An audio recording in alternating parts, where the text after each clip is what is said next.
Hello Bigg Boss lovers. So ఇందాక live లో అయితే ఒక టాస్క్ అయితే జరిగింది. ఆ టాస్క్ లో ఇమాన్యువల్ అదేవిధంగా డీమన్ పవన్ అయితే వాళ్ళ సత్తా అయితే చూపించారు. ఎక్సలెంట్ గా ఆడైతే వాళ్ళదే కప్పాయింపు పర్ఫార్మెన్స్ అయితే ఇచ్చారు. సో ఇంకా కళ్యాణ్, తనూజ, ఆ, సంజన గారి ఓటింగ్ అయితే అసలు ఏం మాత్రం తగ్గనంటుంది.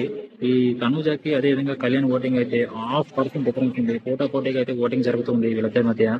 సో మీరు ఎవరు సపోర్ట్ చేస్తున్నారు, మీరు ఎవరికైతే ఓటేస్తున్నారో సో వాళ్ళకైతే మీరు కంటిన్యూస్ గా ఓటింగ్ వేయండి. ఎందుకంటే తనూజకి కళ్యాణ్కి చాలా అంటే చాలా కొద్దిగా డిఫరెన్స్ లోనే ఉంది వాళ్ళిద్దరికి.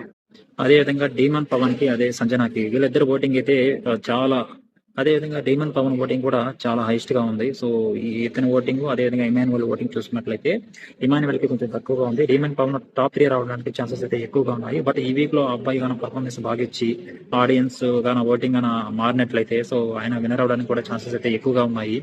ఇందాక జరిగిన టాస్క్ లో ఇమాన్యువల్ డీమన్ పవన్ అయితే గెలిచారు కదా. సో వాళ్ళిద్దరిలో ఒకరికైతే ఛాన్స్ ఉంటుంది. వాళ్ళ ఫ్యామిలీ నుంచి ఫోన్ చేయడం, ఎవరైనా వీడియో కాల్ చేయడం, అదేవిధంగా వాళ్ళ ఫ్యామిలీ నుంచి వాయిస్ మెసేజ్ రావడం అయితే వాళ్ళిద్దరికి ఛాన్సెస్ అయితే ఉంటుంది.